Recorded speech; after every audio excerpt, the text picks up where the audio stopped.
Assalamualaikum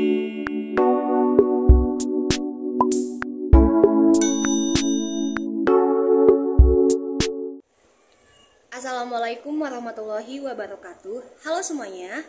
Perkenalkan, aku Anggi Destasari, NPM 20220007. Di video kali ini, aku dan teman-teman aku bakal ngejelasin tentang pelurusan sejarah pasca reformasi. Video ini dibuat untuk memenuhi tugas mata kuliah masalah dalam pembelajaran sejarah.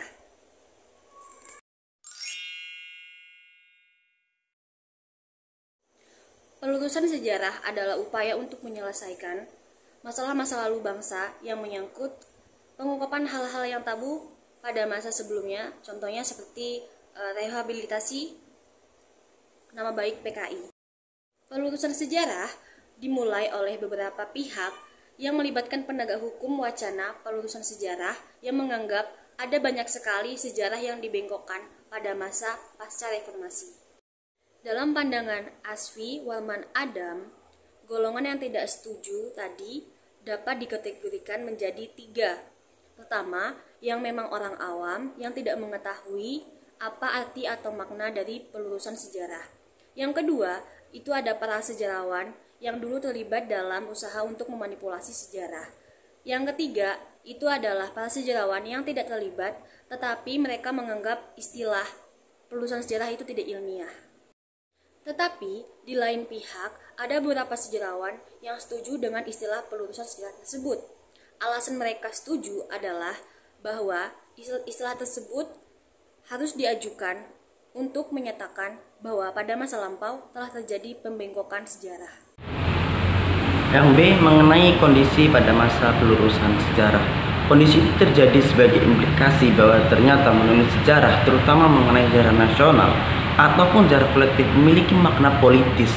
Artinya bahwa berbagai klaim mengenai kedaulatan wilayah, legitimasi pemegang kekuasaan, status kepahlawanan nasional, siapa musuh, siapa korban, siapa pemberontak, peran atau nasib pengkhianat atau penjahat, siapa kaum elit atau kelompok tersisih, menjadi bagian perdebatan penting bagi pelaku politik maupun sejarawan sejarah. Dan klaim kebenaran akan masa lampau menjadi penting karena kesadaran sejarah memiliki fungsi untuk memperkokoh identitas nasional. Ketika proses pemulihan perusahaan sejarah ketika akhir pada masa Orde Baru juga dipengaruhi oleh terkait dengan pertumbuhan pengendalian ekonomi. Yang pertama, bahwasanya ketika pada waktu itu pertumbuhan ekonomi Indonesia yang sangat mengesankan dan konsisten. Kita tahu bahwasanya selama 30 tahun kepemimpinan Presiden Soeharto itu berhasil membawa Indonesia ke dalam pertumbuhan ekonomi rata-rata 7,5% per tahun. Panjang usia harapan meningkat tajam dari 56 tahun menjadi 56 tahun pada tahun 1996 menjadi 71 tahun pada tahun 1990. Kemudian proporsi penduduk yang masih hidup dalam kemiskinan menurun tajam dari 60% pada tahun 1966 menjadi 14% pada tahun 1990. Ini menandakan bahwasanya ekonomi Indonesia ketika pada saat itu berkembang pesat dan pada taraf yang konsisten.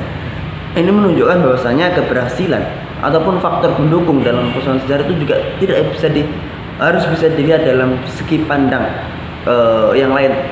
Dalam hal ini adalah segi pandang ekonomi. Yang kedua, mengenai pengembangan industri strategis Indonesia. Indonesia mampu mulai mengembangkan industri strategis seperti industri kedirgantaraan, PT PAL dan sebagainya. Ini menjadi indikator bahwasanya Indonesia akan secara perlahan-lahan bisa atau dalam suatu level nanti tertentu akan segera keluar dari ketergantungan dunia barat yang mana kita ketahui bersama. Dalam hal ini, pengadaan sarana-sarana tersebut khususnya alutsista selain menguntungkan industri barat juga menjadi sarana pengendalian negara-negara barat dalam mengukuhkan pengaruhnya di Indonesia. Dengan perkembangan industri yang sangat pesat ini menunjukkan bahwa Indonesia mampu untuk mencapai kemandirian bangsa, dalam hal ini untuk mempengaruhi proses pelurusan sejarah ketika pada waktu itu. Yang ketiga adalah proyek mobil nasional versus prinsipal sebagai salah satu upaya melepaskan ketergantungan dari teknologi dan produk otomotif, Indonesia mulai melakukan pengembangan industri mobil nasional ke Mopras melalui proyek Mobil Timor.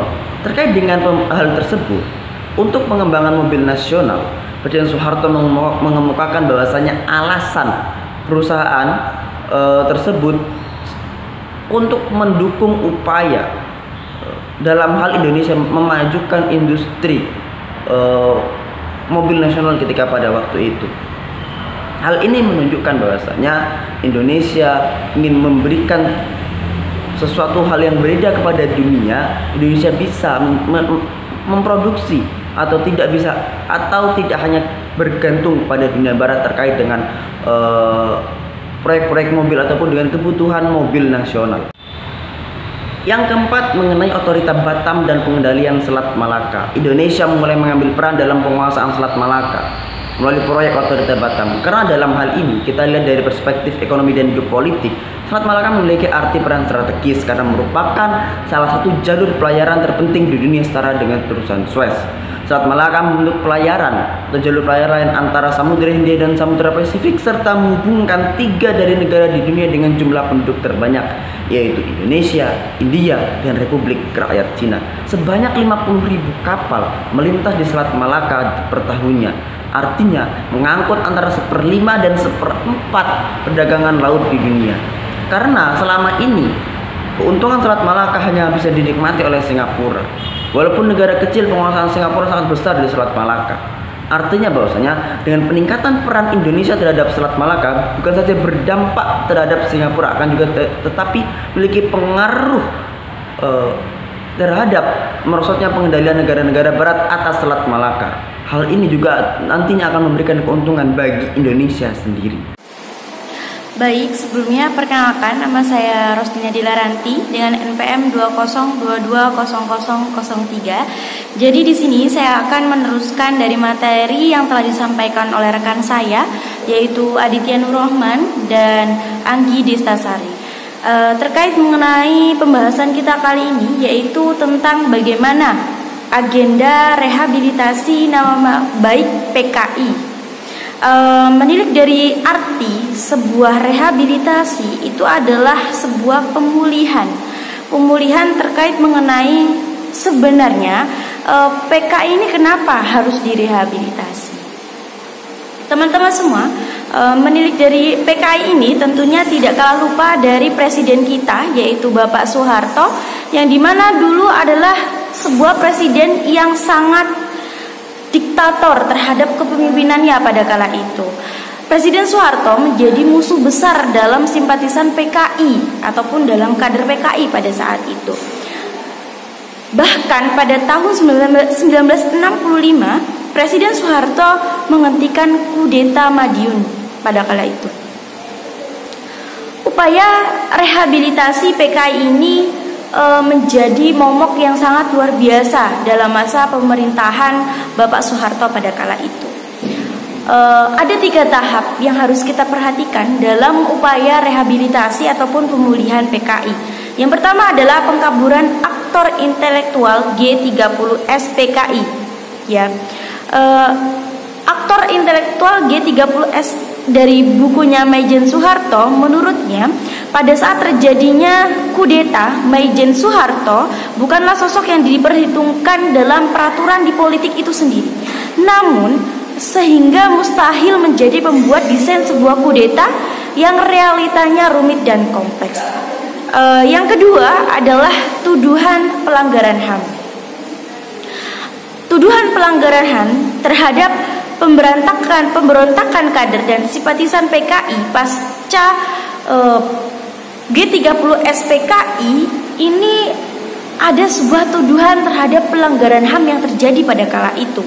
Kenapa? Karena ex-kader dan simpatisan PKI secara gencar mengarahkan tuduhan itu kepada Presiden Soeharto dan Angkatan Darat sebagai pihak bertanggung jawab, yang tuduhan ini dilakukan dengan menyembunyikan fakta perlakuan teror dan intimidasi kader PKI pada kala itu. Dan yang ketiga adalah upaya pencabutan. upaya pencabutan ini tentunya bisa menjadi sebuah klasifikasi ketiga, karena upaya pencabutan ini termasuk kepada peraturan perundang-undangan yang melarang eksistensi PKI di Indonesia yang ditetapkan pada TAP 117 MPRS 1965. Upaya pencabutan ini didasarkan pada argumentasi sejumlah kalangan yang menuding produk hukum tersebut, di mana merupakan produk pemerintahan otoriter Orde Baru, secara substantif bertentangan dengan prinsip-prinsip HAM, dan argumentasi itu menegaskan fakta lahirnya ketetapan MPRS melalui proses panjang berdasarkan perilaku kejam dan anti HAM pada kala itu. Teman-teman semua, maka sudah bisa kita simpulkan, artinya PKI ini menjadi sebuah hal yang sangat luar biasa, permasalahan yang sangat luar biasa, apalagi kompleks pada kala itu. Banyak terjadi sebuah intimidasi, otoriter, bahkan konfrontasi yang ada pada saat itu menjadi sebuah dampak yang sangat luar biasa bagi rakyat Indonesia. Maka dari itu, 3 upaya rehabilitasi yang dilakukan oleh PKI ini menjadi sebuah hal. Kemungkinan ataupun yang terjadi adalah PKI tidak seperti apa yang dibayangkan.